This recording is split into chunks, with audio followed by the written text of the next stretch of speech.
Hello everyone, ഞാൻ doctor Shalini. ഇപ്പോൾ പാരൻസിൻ്റെ ഇടയിൽ കാണുന്ന ഒരു ചെറിയ പ്രവണതയോ അല്ലെങ്കിൽ അത് അവരുടെ ഒരു ചെറിയ ഡൗട്ടിനെ ദൂരീകരിക്കാനാണ് ഈ വീഡിയോ ചെയ്യുന്നത്.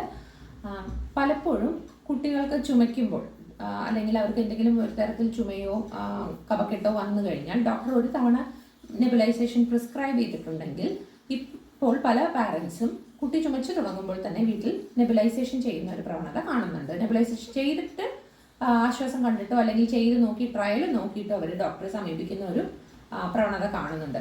ഇത് നല്ലതാണോ? അതായത് എപ്പോഴും നെബുലൈസേഷൻ ചെയ്യുന്നത് നല്ലതാണോ എന്ന ഡൗട്ടുമായി പല പാരൻസും വരാറുണ്ട്.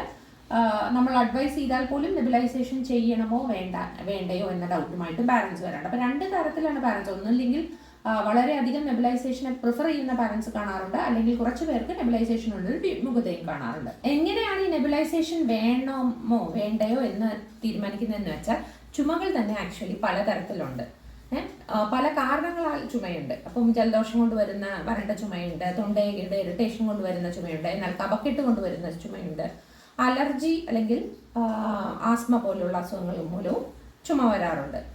അപ്പോൾ പലതരത്തിലുള്ള ചുമകൾക്കും പലതരത്തിലുള്ള ട്രീറ്റ്മെൻ്റ് ആണ് ആവശ്യം. അതുകൊണ്ട് തന്നെ ഒരിക്കൽ നിങ്ങൾക്ക് ഡോക്ടർ നെബുലൈസേഷൻ പ്രിഫർ ചെയ്തിട്ടുണ്ട് അല്ലെങ്കിൽ നെബുലൈസേഷൻ പ്രിസ്ക്രൈബ് ചെയ്ത് തന്നിട്ടുണ്ട് എന്ന് കരുതി എല്ലാ ചുമയ്ക്കും നെബുലൈസേഷൻ ചെയ്യുന്നത് ഉത്തമമല്ല.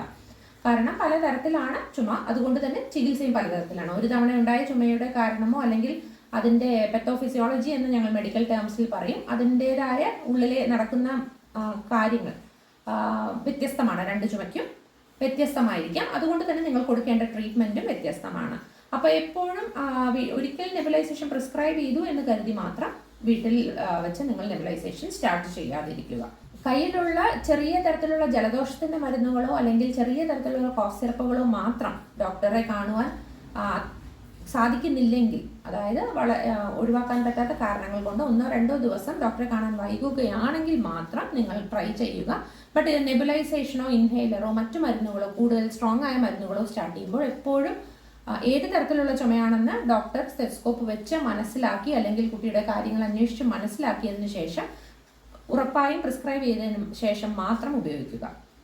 അതല്ലെങ്കിൽ എന്ത് മരുന്നിനായാലും എഫക്റ്റുകളോടൊപ്പം തന്നെ സൈഡ് എഫക്റ്റുകളുണ്ട്. അപ്പം വെറുതെ നമ്മളത് ചെയ്യുമ്പോൾ സൈഡ് എഫക്റ്റ് ആവശ്യമില്ലാതെ ശരീരത്തിലേക്ക് ആ മരുന്നുകൾ എത്തുമ്പോൾ സൈഡ് എഫക്റ്റുകളാണ് കൂടുതലായി സംഭവിക്കുക.